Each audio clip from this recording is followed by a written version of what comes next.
Welcome back students. तो देखिए, आज हम 12th class mathematics annual exam 2022 को डिस्कस करने वाले हैं। तो 2022 के इस सेट ए को आज हम पढ़ेंगे। 2022 में जो हमारा पेपर हुआ था वो बेसिकली एक स्पेशल टाइप का पेपर बनाया गया था। वहाँ पर दो पार्ट में पेपर को डिवाइड किया गया था, पार्ट 1 एंड पार्ट 2। पार्ट 1 जो था बेसिकली 40 मार्क्स का था एंड ये सब्जेक्टिव क्वेश्चंस यहां पर थे। एंड पार्ट 2 40 मार्क्स का और यहां पर ऑब्जेक्टिव क्वेश्चंस प्रेजेंट थे आपके। अब जो पार्ट 1 सब्जेक्टिव था ना, वो सेट ए, बी, सी और डी सभी के अंदर सेम था। मतलब जो ये सब्जेक्टिव वाला पार्ट है, ये बी, सी, डी सभी में क्या है, हमारा सेम है। तो बस क्वेश्चंस आपको आगे पीछे करके दे रखे हैं। जैसे किसी में वो क्वेश्चन 1 है तो किसी में वो 5 हो सकता है। सभी सेम क्वेश्चंस आपके थे। तो इस सब्जेक्टिव वाले पार्ट को तो हम आज सेट ए में ही डिस्कस करेंगे और जो ऑब्जेक्टिव वाला है उसको हम हर सेट के लिए पढ़ेंगे। तो आज हम अपना सेक्शन 1 से शुरुआत कर रहे हैं, दैट इज सेक्शन ए। और सेक्शन ए में हमें आपके 6 MCQ क्वेश्चंस, 6 2 मार्क्स के क्वेश्चंस दे रखे हैं। तो सबसे पहला क्वेश्चन हमसे क्या कह रहा है, if y is equal to sine in x की power sine inverse x, then find dy by dx। आप देखें, जो क्वेश्चन नंबर 1 है, here y is equal to x की पावर साइन इनवर्स x और हमें dy बाई dx को निकालना है। अब y is equal to x की पावर साइन इनवर्स x। अब फंक्शन की पावर कुछ फंक्शन दे रखा हो तो ऐसे फंक्शंस को हम लॉगरिथम फंक्शंस बोलते हैं। और लॉगरिथम फंक्शंस का जो डिफरेंशिएशन है वो by taking log on both side किया जाता है। हम दोनों तरफ क्या लेंगे, लॉग लेंगे और इसका डिफरेंशिएशन करेंगे। सो हम लिखेंगे यहां पर taking logarithm on both side. तो यहां पर क्या हो जाएगा, here log y is equal to log x की पावर साइन इनवर्स x। अब लॉग में जो फंक्शन की पावर होती है वो कहां जाती है, वो आगे आ जाती है और ये बन जाता है हमारा n log m। जो फंक्शन की पावर है वो आगे आ जाएगी और फंक्शन लॉग के साथ रह जाएगा। तो यहां पर तो log y ही रहेगा, ये साइन इनवर्स x आगे आ जाएगा और यहां पे हो जाएगा log x। अब ये सिंपलेस्ट फॉर्म में आ गया है। So differentiating on both side with respect to x।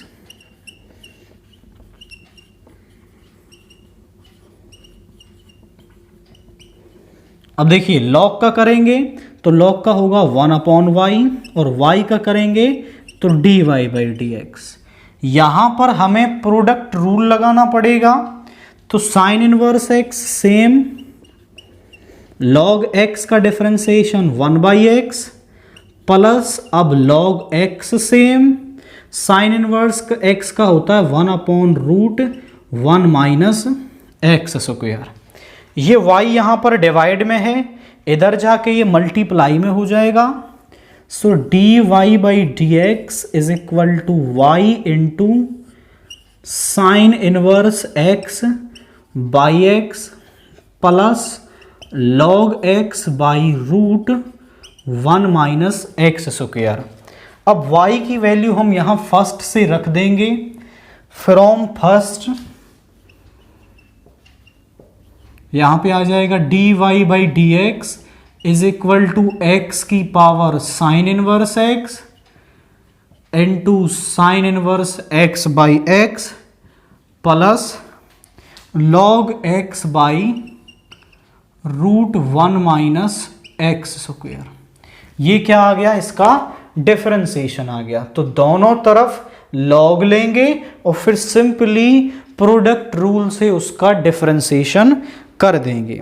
अब जो इसका क्वेश्चन नंबर 2 है, वहां पर वो हमसे कह रहा है y is equal to 2e⁴x plus 3e⁴2x, then show that d2y over dx square minus 6dy by dx plus 8y is equal to 0।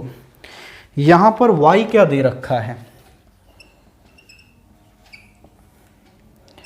2e⁴x plus 3e⁴2x। हमें शो क्या करना है, d2y over dx square minus 6dy by dx plus 8y is equal to 0 हमें show करना है।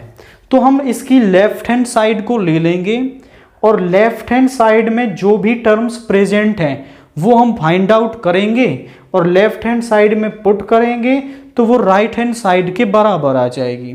तो मुझे y चाहिए, वो है dy बाई dx और d2y ओवर dx स्क्वायर हम निकाल लेंगे और यहां पुट कर देंगे।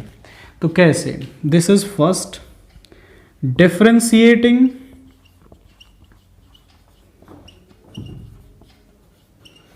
First on both side with respect to x। तो यहां पे हो जाएगा dy बाई dx, 2 तो कांस्टेंट है बाहर रहेगा, e⁴x का e⁴x और 4x का आ जाएगा 4 प्लस 3 कांस्टेंट है बाहर रहेगा, e⁴2x का e⁴2x और 2x का हो गया 2। तो यहां बन गया 8e⁴x प्लस 6e⁴2x। इसको सेकंड बोल दें। अब dy बाई dx हमें मिल गया, इसको फिर से डिफरेंशिएट करेंगे हम तो हमें d2y ओवर dx स्क्वायर मिल जाएगा। Differentiating second again with respect to x on both side. तो यहां पे आ जाएगा d2y over dx square, 8 constant है बाहर रहेगा, e⁴x का e⁴4x और 4x का हो गया 4। यहां पर 6e⁴2x का 6 e⁴2x और 2x का हो गया 2। तो यहां पर वैल्यू आई है 32 e⁴4x 12 e⁴2x। This is d2y over dx square. अब हम इसकी लेफ्ट हैंड साइड को ले लेंगे, taking LHS which is d2y over dx square minus 6dy by dx plus 8y। सभी वैल्यूज हमारे पास हैं, पुट करेंगे।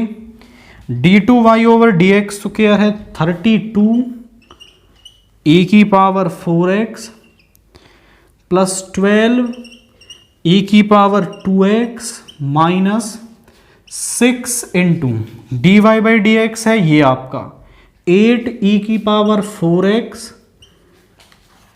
Plus 6 e⁴2x plus 8 into y यानी 2 e⁴4x प्लस 3 e⁴2x। यहाँ पर है 32 e⁴4x 12 e⁴2x minus 48 e⁴4x minus 36 e⁴2x। यहाँ पर हो गया 16 e⁴4x 24 e⁴2x। 32 प्लस 16 हो गया हमारा 48 e⁴4x। 12 प्लस 24 हो गया 36 e⁴2x -48 e की पावर 4x -36 e की पावर 2x, सभी आपस में कैंसिल हो गए 0, और वही हमारी राइट हैंड साइड है। तो हमने लेफ्ट हैंड साइड को राइट हैंड साइड के बराबर प्रूव कर दिया है। करना कैसे है, पहले आप अपनी dy/dx में जो भी वैल्यूज चाहिए उनको फाइंड आउट कर लें, और उनको फाइंड आउट करने के बाद आप लेफ्ट हैंड साइड में सारी वैल्यूज पुट कर देंगे, तो आपको यहां पर राइट हैंड साइड मिल जाएगी, और फिर हम बोल देंगे कि हमने क्वेश्चन को प्रूव कर दिया है। नाउ इसका क्वेश्चन नंबर 3 देखिए, solve the differential equation dy/dx is equal to y tan x if x is equal to 0 and y is equal to 1। तो हमें पर्टिकुलर सॉल्यूशन फाइंड आउट करना है जहां पर जो डिफरेंशियल इक्वेशन है वो क्या दे रखी है, which is dy/dx is equal to y tan x। अब जो हमारी डिफरेंशियल इक्वेशन दे रखी है, इस पर हम सबसे पहली approach the variable separable method लगाकर देखेंगे कि क्या यहाँ पर वेरिएबल्स को सेपरेट किया जा सकता है। अगर वो फेल करता है तो फिर हम चेक करते हैं कि क्या हमारी जो डिफरेंशियल इक्वेशन है वो एक होमोजीनियस डिफरेंशियल इक्वेशन है। फिर हम लीनियर पर जाते हैं। अब हम वेरिएबल्स को सेपरेट करके देखें तो यहाँ y अलग चला जाएगा, x अलग हो जाएगा, मतलब वेरिएबल्स सेपरेट हो रहे हैं। ऑन सेपरेटिंग द वेरिएबल्स,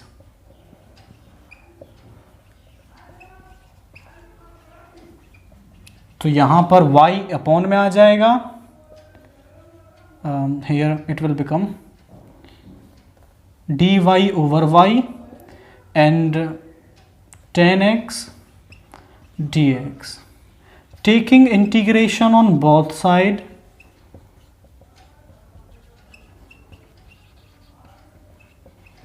सो यहां पर क्या हो जाएगा, dy 1/y dy, और यहां पे tan x dx।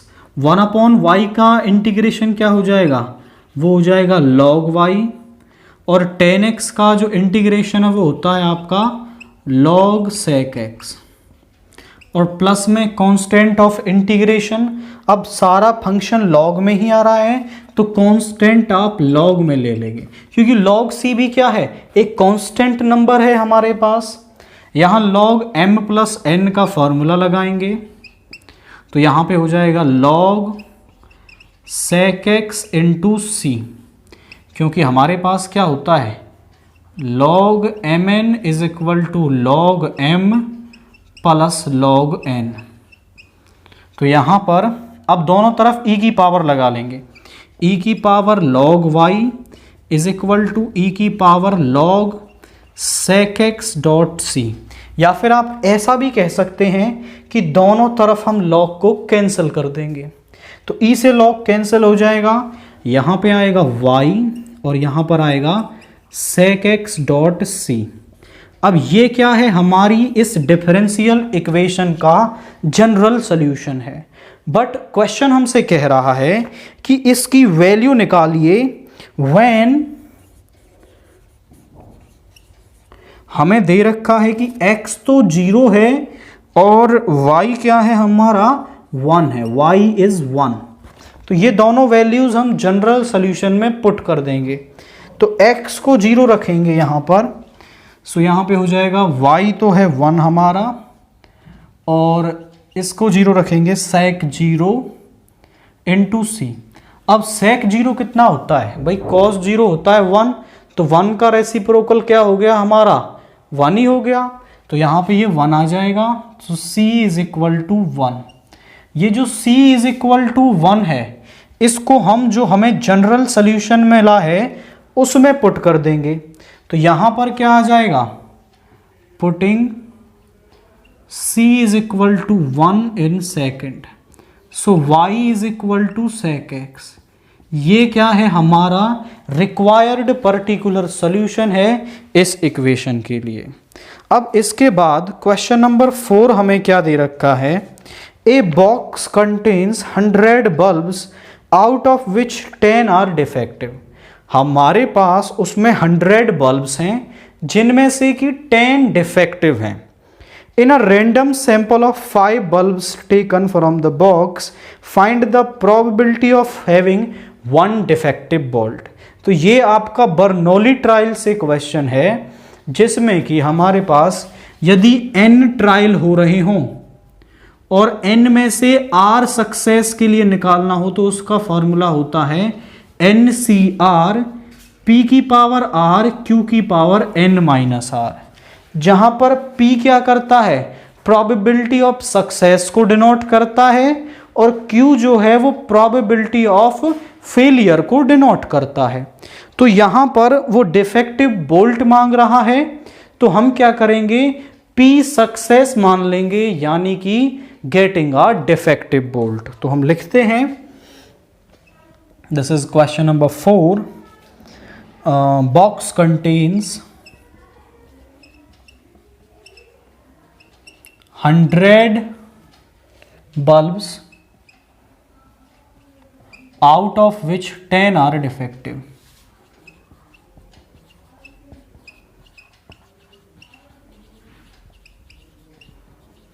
So let P denotes the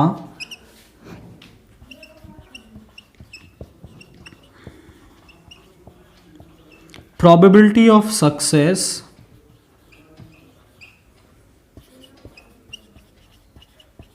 that means getting a defective bolt। एक डिफेक्टिव बोल्ट का मिलना हमने क्या मान लिया है, I am sorry, defective bolt नहीं है, बल्ब है यहां पर।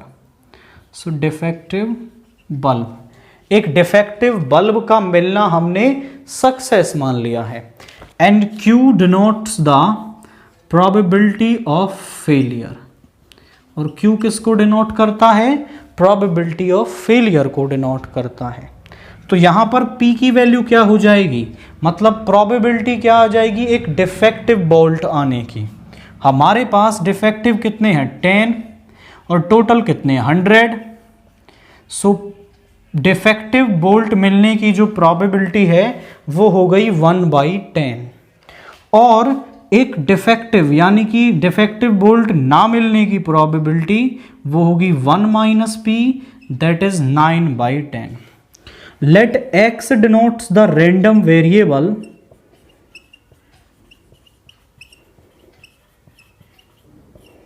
ऑफ नंबर ऑफ सक्सेस, कि नंबर ऑफ सक्सेस के लिए हमने X को क्या मान लिया, रैंडम वेरिएबल मान लिया। तो हमें निकालना क्या है, हमें निकालना है Px इज इक्वल टू 1, यानी कि प्रोबेबिलिटी ऑफ गेटिंग 1 सक्सेस, हमें एक सक्सेस मिले इसकी हमें वैल्यू निकालनी है। टोटल ट्रायल्स कितने हो रहे हैं, 5 ट्रायल्स हो रहे हैं। तो फॉर्मूला क्या होता है, NCR। सो यानी कि हमें निकालना है 5C1 P की पावर 1 एंड Q की पावर 5 - 1। P क्या है, 1/10, 5C1 होता है 5, P की पावर 1 यानी 1/10 की पावर 1, एंड यहां पर आ जाएगा 9/10 की पावर 4। 5C1 5, 1/10, 9/10 की पावर 4, 5 से 2 times. So Px is equal to 1 की वैल्यू आ रही है 1/2, 9/10 की पावर 4। ये क्या आ गया हमारे पास, Px इज इक्वल टू 1, यानी प्रोबेबिलिटी ऑफ 1 सक्सेस आ गई है। पहले हमने P को मान लिया प्रोबेबिलिटी ऑफ सक्सेस, Q को मान लिया प्रोबेबिलिटी ऑफ फेलियर, फिर इनकी वैल्यूज निकाली। NCR यानी कि बर्नौली ट्रायल के फार्मूले से Px इज इक्वल टू 1 की वैल्यू आएगी 5C1 P की पावर 1 Q की पावर 5 - 1। इसको सॉल्व किया तो वैल्यू मुझे ये मिल गई। अब ये जो 9/10 की पावर 4 है, इसको आपको ज़्यादा सॉल्व करने की ज़रूरत नहीं है, यहीं छोड़ दें तो भी आंसर सही होगा, क्योंकि काफ़ी बड़ी सी कैलकुलेशन मुझे यहाँ पर दिख रही है। अब इसके बाद मुझे निकालना है क्वेश्चन नंबर 5। क्वेश्चन नंबर 5 क्या कह रहा है, find the projection of a vector on b vector. मतलब मुझे ए वेक्टर का प्रोजेक्शन निकालना है ऑन बी वेक्टर पर, जब ए और बी मुझे क्या दे रखे हैं। This is question number 5। A vector is equal to, this is i cap minus 2j cap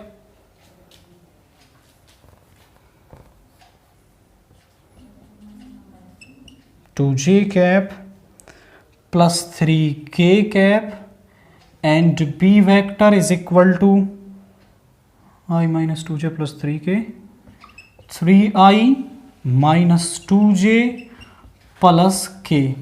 this is a और b। मुझे निकालना है projection of a on b। So projection of a vector on b vector is given by, इसका formula क्या होता है हमारे पास, वो होता है इन दोनों वेक्टर्स का डॉट प्रोडक्ट, और यदि मैं a का b पर निकाल रहा हूं तो b वेक्टर का मॉड्यूलस, ये फॉर्मूला है। और यदि, तो देखिए यहां पर क्या आ जाएगा, a है हमारा i minus 2j plus 3k dot 3i minus 2j plus k, और b वेक्टर का मॉड्यूलस हमारे पास आएगा, दैट इज 3 का स्क्वायर 9 माइनस 2 का स्क्वायर 4, 1 का square 1। 1 into 3 is 3, minus 2 into minus 2 is 4, 3 into 1 is 3, and this is root 14। Okay, तो यहां पे आ गया, दिस इज 10 बाई रूट 14। आप चाहो तो रूट 14 का रेशनलाइजेशन कर सकते हो, अदरवाइज इसे आप यहां भी लीव कर सकते हैं। अब वो इसका रेसिप्रोकल भी आपसे पूछ सकता है, वो पूछ ले projection of b vector on a vector is given by, तो इसका फॉर्मूला क्या होता है, फॉर्मूला अभी भी सेम है, b vector dot a vector, जिसका जिस पर निकाल रहे हैं दोनों का डॉट प्रोडक्ट, और जिस पर हम निकाल रहे हैं उसका मॉड्यूलस नीचे आता है। बस एक ही की पॉइंट लर्न रखें, दोनों का डॉट प्रोडक्ट करना है, और जिस पर प्रोजेक्शन निकाल रहे हैं उसका मॉड्यूलस कहां आएगा, आपका उसमें नीचे आएगा। नाउ क्वेश्चन नंबर 6 देखिए, for what value of lambda the planes 2x plus y minus 2z is equal to 7, 3x minus zy minus lambda y plus 2z is equal to 4 are perpendicular to each other.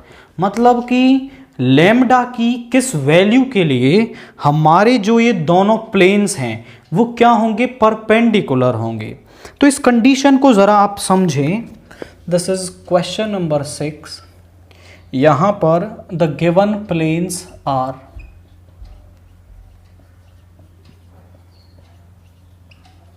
वो हमें दे रखे हैं 2x plus y minus 2z is equal to 7, 3x minus lambda y plus 2z is equal to 4। अब दोनों planes के जो हम इनको नाम दें फर्स्ट और सेकंड, तो पहले प्लेन के नॉर्मल के डायरेक्शन रेशियोज हैं 2 1 माइनस 2, दूसरे के हैं 3 माइनस लेमडा और 2। ये क्या है, हमारे पास दोनों प्लेन्स के नॉर्मल के डायरेक्शन रेशियोज हैं। और यदि प्लेन्स हमें वेक्टर फॉर्म में दे रखे हों, r vector dot n1 vector is equal to d and r vector dot n2 vector this is d2, तो हमारे पास n1 और n2 क्या है, हमारे नॉर्मल के डायरेक्शन रेशियोज का वेक्टर है। तो यदि हम कह देते हैं n1 n2 is equal to 0, तो हमारे प्लेन्स क्या हो जाते हैं, परपेंडिकुलर हो जाते हैं। या रिवर्स भी ट्रू है कि अगर हमारे जो प्लेन्स हैं वो परपेंडिकुलर हैं तो n1 डॉट n2 क्या होगा, 0 होगा। ये तो था वेक्टर का। a1x plus b1y plus c1z plus d1 is equal to 0, a2x plus b2y plus c2 plus d2 is equal to 0। अगर कार्टेशियन में दे रखा है तो a1 a2 plus b1 b2 plus c1 c2 is equal to 0। ये क्या है, हमारे आपके कंडीशन है जब दोनों प्लेन्स परपेंडिकुलर होंगे in vector as well as in Cartesian form. तो drs of normal of plane 1, इसके क्या है हमारे पास, वो आ जाएंगे 2 1 -2। drs of normal of plane 2 वो क्या आ जाएंगे 3 माइनस लेमडा एंड 2। ये क्या है हमारे प्लेन 1 और प्लेन 2 के नॉर्मल के डायरेक्शन रेशियोज आ गए। अब हम बोलेंगे since plane 1 is perpendicular to plane 2, ये प्लेन 2 के परपेंडिकुलर है। So a1 a2 plus b1 b2 plus c1 c2 is equal to 0। तो 2 इंटू 3 क्या हो गया 6, 1 इंटू माइनस लेमडा क्या हो गया माइनस लेमडा, 2 इंटू माइनस 2 क्या हो गया माइनस का 4, 6 माइनस 4 इज 2। तो यहां पे आ गया 2 minus lambda is equal to 0। इसको इस तरफ ले आएंगे, लेमडा इज इक्वल टू 2। तो हमारे पास लेमडा की वैल्यू क्या आ रही है 2। तो इन कंडीशंस में जैसे ही आप रखेंगे तो हमें लेमडा की वैल्यू मिल जाएगी। अब इसके बाद जो सेक्शन ए है वो तो हमारा फिनिश हो गया। अब हमें सेक्शन बी पढ़ना है, जहां पर कि हमें आपके 4 क्वेश्चंस 4 मार्क्स के दे रखे हैं। सेक्शन बी 4 मार्क्स के लिए है। अब सबसे जो पहला question that is question number 7 हमें क्या दे रखा है, find the interval in which the function f x is equal to 2x cube minus 3x square minus 36x plus 7 is strictly increasing. हमें वो इंटरवल्स बताने हैं जिनमें कि हमारा ये फंक्शन स्ट्रिक्टली इंक्रीजिंग होगा। तो वो डिक्रीजिंग भी पूछ सकता है, ऐसा कोई इश्यू नहीं है। हम दोनों ही निकालना सीखते हैं। इनफैक्ट कंप्लीट प्रोसेस मैं आपको बता रहा हूं जिससे आप दोनों ही फाइंड आउट कर सकते हैं। सबसे पहले आप फंक्शन को लिखें, f x is equal to 2x cube minus 3x square minus 36x plus 7। फिर इस एफ एक्स का डिफरेंशिएशन कर देंगे, सो हमें एफ डैश एक्स मिल जाएगा। वो हो गया 6x square minus 6x minus 36। 6 common ले लेंगे तो x square minus x minus 6 यहां पर आ गया। अब इस क्वाड्रेटिक इक्वेशन की आप फैक्टर कर लें तो ये आ जाएगा एक्स स्क्वेयर, ऐसे दो नंबर्स जिनकी मल्टीप्लाई -6 ऐड सब्ट्रैक्ट करने पर -x, तो वो हो गई -3x minus 2x which is 6 into x minus 3 plus 2 into x minus 3। x minus 3 common ले लिया, यहाँ बचा x प्लस 2, तो ये वैल्यूज आ रही हैं 6 into x minus 3 into x plus 2। अब x की क्रिटिकल वैल्यूज निकालने के लिए हम f डैश x को 0 के बराबर रखते हैं। For critical values of x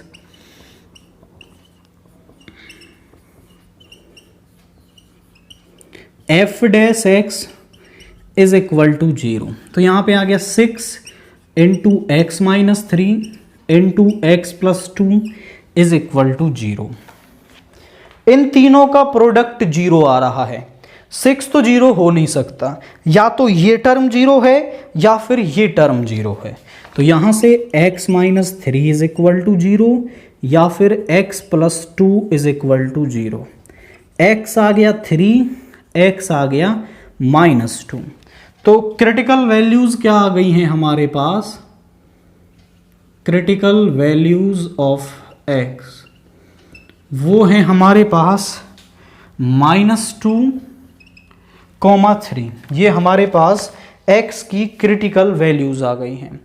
अब हमें क्या करना होता है, इन क्रिटिकल वैल्यूज से लेस और ग्रेटर वैल्यूज पर हम फंक्शन को चेक करते हैं कि क्या f डैश x अगर ग्रेटर देन 0 तो फंक्शन स्ट्रिक्टली इंक्रीजिंग, और f dash x less than 0 तो फंक्शन स्ट्रिक्टली डिक्रीजिंग होगा। इस तरीके से अब इसमें x की छोटी वैल्यू कौन सी है? -2। तो हम लेंगे when x is slightly less than -2, slightly less than -2। तो जब x -2 से स्लाइटली लेस होगा मतलब थोड़ा सा छोटा। अब -2 से छोटा नंबर क्या होगा? वो होगा -2.1, क्योंकि माइनस में जितने बड़े की तरफ बढ़ेंगे वो नंबर छोटे होते हैं। माइनस में जो जितना बड़ा वो उतना छोटा। तो -2.1 -2 से छोटा है और थोड़ा सा छोटा है। तो f डैश x को हम चेक करते हैं वो क्या कह रहा है इसके बारे में। देखिए 6 तो पॉजिटिव ही रहने वाला है, हमें केवल साइन चेक करना है। 6 तो हमेशा पॉजिटिव है। जब आप यहां माइनस का 2.1 रखोगे तो ये हो जाएगा -5.1, यानी कि वैल्यू नेगेटिव आ रही है। तो यहां पे हो गया नेगेटिव, और यहां पर रखोगे तो ये भी नेगेटिव। नेगेटिव इंटू नेगेटिव क्या हो जाएगा? पॉजिटिव हो गया। मतलब f dash x is greater than 0। तो f डैश x यदि ग्रेटर देन 0 है तो इस इंटरवल, इससे नीचे की सभी वैल्यूज पर फंक्शन स्ट्रिक्टली इंक्रीजिंग होगा। सो fx is strictly increasing in कहां तक? -∞ से -2, मतलब -∞ से और सभी छोटी वैल्यूज पर। अब हम x को क्या लेंगे? when x जो है वो -2 से बड़ा और अगले वाली वैल्यू से छोटा। तो आप यहां पर 3 से छोटा कोई एक वैल्यू रख देंगे, ठीक है? 3 से छोटी कोई एक वैल्यू रख देंगे यहां पर। तो 3 से छोटी वैल्यू क्या है? 2.9। यहां पर 2.9 रखेंगे तो क्या हो जाएगा? चेक करिए, दिस इज पॉजिटिव। 2.9 रखेंगे तो माइनस का 0.1 यानी नेगेटिव, और ये पॉजिटिव। ओवरऑल क्या आ जाएगा? Positive positive negative, that is negative, मतलब less than 0। f dash x is less than 0, so fx is strictly decreasing in -2 to 3। -2 to 3 interval के अंदर जो f डैश x है वो स्ट्रिक्टली डिक्रीजिंग होगा। अब देखो -2 से छोटी वैल्यूज हमने चेक कर ली, यहां पर कहीं -2 है, यहां पर कहीं 3 है। -2 से छोटी वैल्यूज ये वाला पार्ट हमने चेक कर लिया, -2 to 3 ये वाला पार्ट हमने चेक कर लिया। अब 3 2 और 3 से बड़े नंबर्स के लिए चेक करते हैं। when x is greater than 3, so f dash x क्या कह रहा है इसके बारे में? 6 तो है पॉजिटिव, और जब 3 से बड़ी वैल्यू लेंगे यानी कि 3.1 ही ले लेते हैं तो ये भी क्या आ जाएगा? पॉजिटिव, और ये भी क्या आ जाएगा? पॉजिटिव, मतलब पूरा पॉजिटिव, तो greater than 0। So f dash x is greater than 0, so fx is strictly increasing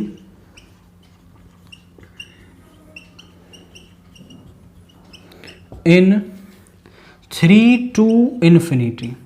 3 2 और 3 से बड़े कहाँ तक जाएंगे हम, पॉजिटिव इन्फिनिटी तक जाएंगे। तो आपने स्ट्रिक्टली इंक्रीजिंग और स्ट्रिक्टली डिक्रीजिंग दोनों ही इंटरवल्स इस क्वेश्चन के लिए फाइंड आउट कर लिए हैं। अब वो आपसे इंक्रीजिंग पूछता है तो इंक्रीजिंग बता दें, डिक्रीजिंग पूछ रहा है तो डिक्रीजिंग बता दें। अब हम यहां पर लिखेंगे F x is strictly increasing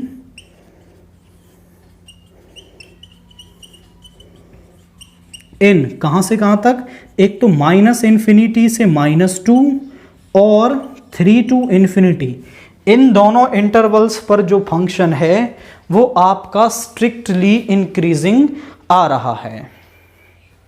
now section b का क्वेश्चन नंबर 8 देखिए। Find the area enclosed by the circle x square plus y square is equal to a square. तो इस सर्कल से क्या एरिया एनक्लोज्ड होगा वो हमें फाइंड आउट करना है। So the given circle is, the given circle is x square plus y square is equal to a square. Circle की स्टैंडर्ड इक्वेशन होती है x माइनस एच का स्क्वायर y माइनस के का square is equal to r square, जहां पर ये जो h और k हैं वो सर्कल के सेंटर होते हैं और ये जो r है वो क्या होता है, सर्कल की रेडियस होती है। अब ये h और k तो यहां पर जीरो है, ये है x माइनस जीरो का स्क्वायर y माइनस जीरो का स्क्वायर एंड a स्क्वायर। तो हम लिखेंगे 1 is a circle with center at origin, with center at origin and radius a, radius क्या है a यूनिट। अब उसकी यूनिट नहीं दिया तो आप उसे यूनिट बोल देंगे। अगर हम इसका ग्राफ बनाएं तो वो किस तरीके से बनेगा, इस तरीके से। ये एक सर्कल बनेगा यहाँ पर जिसकी रेडियस a है, मतलब ये वाला जो डिस्टेंस है वो a है, तो इस पॉइंट के कोऑर्डिनेट हो जाएंगे a, 0। ये डिस्टेंस भी a है क्योंकि रेडियस है, तो ये हो जाएगा 0, a। This is minus a, 0 and 0, -a। अब मुझे इस पूरे सर्कल का एरिया फाइंड आउट करना है, तो मैं इस पहले क्वाड्रेंट में जो एरिया बन रहा है उसको निकाल लूंगा और उसको 4 से मल्टीप्लाई कर देंगे तो मुझे पूरे सर्कल का एरिया मिल जाएगा। अब मेरे पास जो लिमिट्स हैं वो भी अवेलेबल हैं और मैं यहाँ पर जो x की लिमिट यहाँ 0 है, यहाँ a है, तो 0 to a इस सर्कल के नीचे हम निकालेंगे एरिया। सो रिक्वायर्ड एरिया, पहले हम y निकाल लेते हैं क्योंकि y की ज़रूरत होगी हमें। तो यहाँ से x स्क्वायर को इधर ले जाइए, y square is equal to a square minus x square, which implies that y is equal to plus minus root a square minus x square. y is equal to root a square minus x square.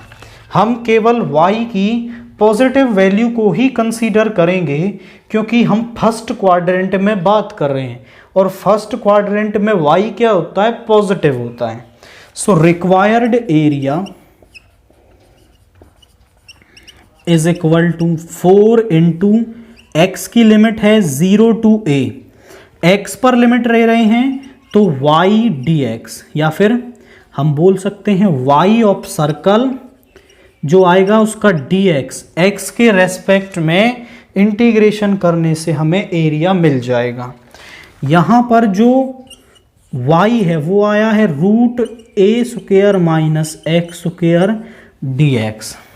ये तो as it is formula होता है हमारा, तो इसका integration क्या हो जाएगा, वो होता है x/2 और एक बार ये टर्म सेम आ जाएगी, फिर a square by 2 sine inverse x क्या है, x है और a है a, 0 to a। अब लिमिट पुट कर देंगे अपर लिमिट यानी कि a/2 root a square minus a square by 2 sine inverse a/a ये आ गई, माइनस लोअर लिमिट, यहाँ x की जगह 0 रखेंगे 0 हो जाएगा, plus a square by 2 sine inverse 0।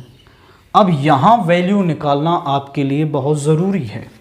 देखिए यहाँ पर साइन इनवर्स 1 को मैंने थीटा मान लिया, ये 1 आ गया, इसकी वैल्यू निकालनी है। इस तरफ ले जाएंगे sine theta is equal to 1।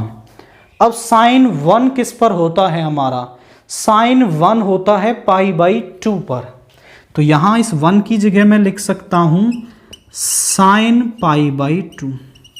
Sign से साइन कैंसिल हो गया, थीटा आ गया π/2 और थीटा इस पूरे टर्म के बराबर है, तो इस पूरी टर्म को सॉल्व करने के बाद वैल्यू आ गई π/2। ऐसे ही मैं साइन इनवर्स 0 को सॉल्व कर लूँगा, तो साइन इनवर्स 0 को मैंने मान लिया इज इक्वल टू 5। साइन को इधर ले जाएंगे, sine 5 is equal to 0। Sine 0 किस पर होता है हमारा, 0 पर होता है, तो साइन से साइन कैंसिल हो गया, that means 5 is equal to 0। अब 5 0 के बराबर है, यानी ये पूरी टर्म 0 के बराबर है, तो साइन इनवर्स 0 को सॉल्व करने पर वैल्यू क्या मिली है हमें, 0 मिली है। अब इन दोनों की ही वैल्यू को हम यहाँ पुट कर देंगे। आप इसका एक स्क्रीनशॉट ले सकते हैं, हम इसको इरेज करने वाले हैं, तो यहाँ पर हम इसको पुट कर देंगे। ये इंटीरियर सोल्यूशन है, आप चाहें तो इसको सोल्यूशन में भी शो कर सकते हैं। ये 0 हो गया, प्लस ए स्क्वेयर बाई 2, इसकी वैल्यू आई π/2, माइनस ये 0 और ये भी 0 हो गया, तो बचा क्या 4 इंटू ए स्क्वेयर π/4, 4 से 4 कैंसिल हो गया, पाई ए स्क्वेयर यूनिट्स। तो हमारे पास इसका जो एरिया है वो क्या आ रहा है, पाई ए स्क्वेयर यूनिट्स आ रहा है। अब इसके बाद जो नेक्स्ट क्वेश्चन है, find the shortest distance between the lines. हमें 2 लाइंस दे रखी हैं इन 3D और उनके बीच की शॉर्टेस्ट डिस्टेंस हमें निकालनी है। तो ज़रा देखिए कैसे। This is question number 9। The given lines are, वो दे रखी हैं r vector is equal to i plus 2j plus k plus lambda into i cap minus j cap plus k cap. दूसरी दे रखी है r vector is equal to 2i cap minus j minus k cap plus mu into 2i cap plus j cap plus 2k cap. This is first, this is second. इस तरीके से 2 lines हमें दे रखी हों तो उनके बीच में शॉर्टेस्ट डिस्टेंस का फॉर्मूला क्या होता है। पहले तो आप देख लें कि लाइन इन दोनों वेक्टर्स के पैरेलल है, पहला और दूसरा एक दूसरे के मल्टीपल नहीं है, मतलब ये दोनों पैरेलल लाइंस तो नहीं है आपकी। फिर इसके बाद इनके बीच में शॉर्टेस्ट डिस्टेंस का फॉर्मूला होगा a2 vector minus a1 vector dot b1 cross b2 का मोड ले लेंगे, मॉड्यूलस ले लेते हैं, और नीचे b1 क्रॉस b2 का modulus.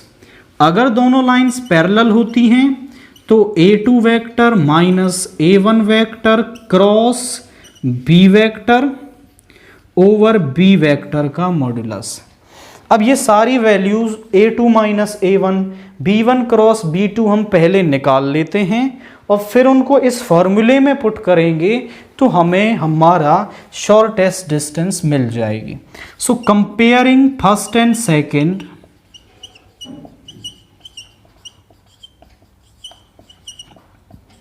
with r vector is equal to a1 vector plus lambda b1 vector and r vector is equal to A2 vector plus mu B2 vector respectively. तो इसको इसके साथ और इसको इसके साथ कंपेयर करेंगे। A1 वेक्टर क्या आ गया, I plus 2J plus K। A2 क्या आ गया, 2I minus J minus K। B1 vector किसके बराबर आ गया, I minus J plus K। B2 vector किसके बराबर आ गया, 2I plus J plus 2K। अब सबसे पहले हमें निकालना है A2 माइनस A1। सो A2 minus A1 vector is equal to 2 minus 1 is 1 I cap, 1 minus 2 is minus 3J cap, minus 1 is minus 2K cap. After that B1 cross B2 वो आ जाएगा I cap J cap K cap. इसके बाद पहले vector यानी B1 vector के I J और K के कोफिशिएंट्स 1 माइनस 1 1, फिर B2 के 2 1 2। Now expanding it along row 1,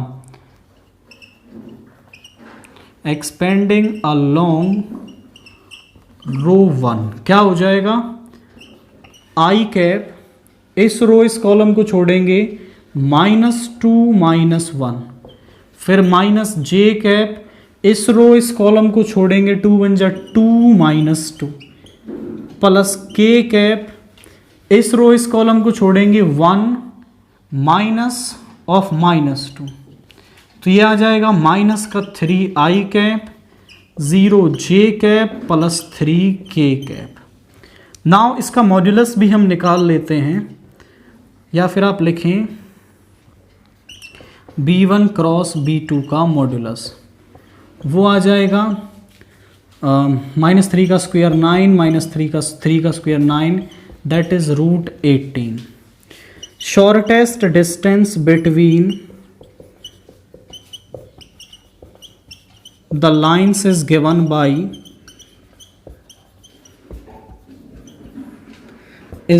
by ये फॉर्मूला है हमारा, और यहाँ वैल्यू पुट कर देंगे। पहला यूज़ हो गया तो दोबारा नहीं लिखना पड़ा हमें। A2 माइनस A1 आया है हमारा I minus 3J minus 2K dot B1 cross B2 is minus 3I plus 0J plus 3K and नीचे है इसका modulus root 18। 1 into minus 3 is minus 3, minus 3 into 0 is 0 and यहाँ पे आ गया माइनस 6 इसका मोड, और नीचे है रूट 18, यहाँ आ गया 9 बाई रूट 18। रेशनलाइजेशन कर लेंगे तो यहाँ पे आ जाएगा हमारा 9 रूट 18 बाई 18, 9 से 2 टाइम्स, रूट 18 को मैं लिख सकता हूँ 3 इंटू 3 इंटू 2 बाई 2, ये 3 का पेयर बाहर आ जाएगा, 3 root 2 by 2 units.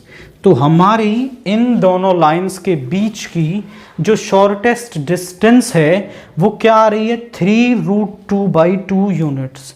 Simply values को निकाल के यहाँ पुट करें, और जो डिस्टेंस निकालने वाला क्वेश्चन है ना, इसमें वेक्टर मेथड से ज़्यादा कोई भी मेथड कन्वीनियंट हो ही नहीं सकता है। जो कार्टेशियन वाला मेथड है वो काफ़ी ट्रिकी और कैलकुलेटिव है, तो अगर कार्टेशियन इक्वेशन भी आती है ना तो पहले उन्हें वेक्टर में कन्वर्ट कर लो और फिर इस फॉर्मूले में रख के शॉर्टेस्ट डिस्टेंस निकाल लो। नाउ क्वेश्चन नंबर 10 देखिए। Bag first contains 2 red and 5 white balls and bag 2 contains 4 red and 3 white balls. A bag is chosen at random, a ball is drawn from it. If the ball drawn is red, find the probability that this ball is drawn from the first bag. मतलब 2 bag हैं, उनमें से एक ball निकाली गई और हमें ये पता चल गया कि वो जो बॉल है हमारी वो रेड इन कलर है।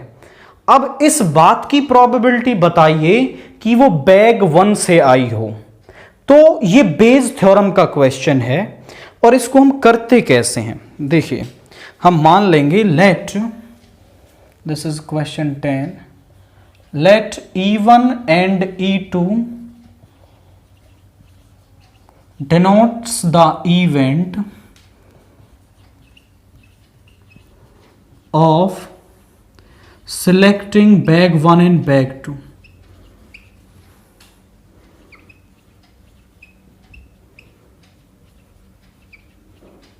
रेस्पेक्टिवली, मतलब E1 इवेंट है कि हम बैग 1 को सिलेक्ट करें और E2 इवेंट है कि बैग 2 को सिलेक्ट करें। अब क्योंकि बैग 2 ही हैं तो उनमें से एक को सिलेक्ट करने की प्रोबेबिलिटी हो जाएगी 1/2, तो PE2 भी इतना ही आएगा। Let A denotes the event of getting a red ball. A denotes the event of getting a red ball. हमें एक रेड बॉल मिले तो PA/E1 का मतलब क्या हो जाएगा, probability of getting a red ball when bag 1 is selected. देखिए मतलब क्या है कि भाई E1 इवेंट पहले हो चुका है, यानी कि बैग 1 सिलेक्ट हो चुका है और हमें एक ही प्रोबेबिलिटी निकालनी है, मतलब रेड बॉल आने की। So probability of getting a red ball when the bag 1 is selected. PA/E2 का मतलब क्या हो जाएगा, probability of getting a red ball when bag 2 is selected. अब E2 इवेंट हो चुका है पहले, यानी बैग 2 सिलेक्ट हो चुका है। इस बात की प्रोबेबिलिटी बताइए कि वहां से हमें रेड बॉल मिले। तो PA/E1 की वैल्यू कितनी हो जाएगी, यानी बैग 1 सिलेक्ट हो चुका है, उसमें से रेड बॉल। अब बैग 1 के अंदर 2 तो रेड बॉल हैं और 5 वाइट बॉल्स हैं, यानी कि टोटल 7 बॉल्स हैं। अब यहां से रेड बॉल आने की प्रोबेबिलिटी क्या हो जाएगी, 2/7। PA/E2 हम निकालें, यानी कि बैग 2 से रेड बॉल आने की प्रोबेबिलिटी, बैग 2 में 4 तो रेड बॉल्स हैं और आपकी 3 वाइट बॉल्स हैं, तो ये टोटल यहां पर भी 7, तो यहां से रेड बॉल आने की प्रोबेबिलिटी 4/7। बट हमें निकालना क्या है, हमें निकालना है PE1/A, यानी कि रेड बॉल पहले से निकल चुकी है तो बैग 1 से सिलेक्ट हुई है, वो निकालना है। मतलब it is given that red ball has been drawn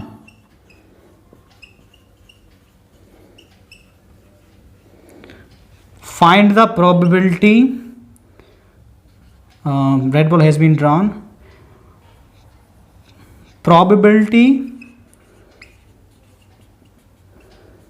that it is drawn from bag 1, it is drawn from bag 1। इस बात की probability निकालनी है, वो है PE1/A। So by beige theorem PE1/A किसके बराबर होगा, बाई बेज थ्योरम PE1/A जो है वो बराबर होगा PE1 इंटू PA/E1, जिसका निकाल रहे हैं वो ऊपर आता है, बाकी सब नीचे। PE1 into PA/E1 plus PE2 into PA/E2, that's it. सारी वैल्यूज हमारे पास हैं, पुट करेंगे। 1/2 इंटू PA/E1 आया 2/7, यहां पर 1/2 इंटू 2/7 प्लस 1/2 इंटू 4/7। अब इसमें देखिए कैंसिल मत करना, 2/14 नीचे एलसीएम आ जाएगा 14, सो 2 + 4, 14 से 14 कैंसिल हो गया। जब आप इसमें इसको आपस में कैंसिल कर लोगे, यहाँ कैंसिल नहीं होगा तो फिर दिक्कत आएगी। एलसीएम लेने में टाइम लगता है, आपको ये काम नहीं करना है, सीधा मल्टीप्लाई करें, ऊपर नीचे सब टर्म सेम हो जाएंगी। कोई एक आध ही केस ऐसा बनेगा जिसमें अलग होती हैं, वो इजीली कैंसिल हुआ। यहाँ पे आ गया 2/6 यानी कि 1/3। सो P(E1/A) किसके बराबर आ रहा है? 1/3 के बराबर आ रहा है। तो हमने देखा कि किस तरीके से हम बेस थ्योरम वाले क्वेश्चन में प्रोबेबिलिटी को फाइंड आउट करते हैं।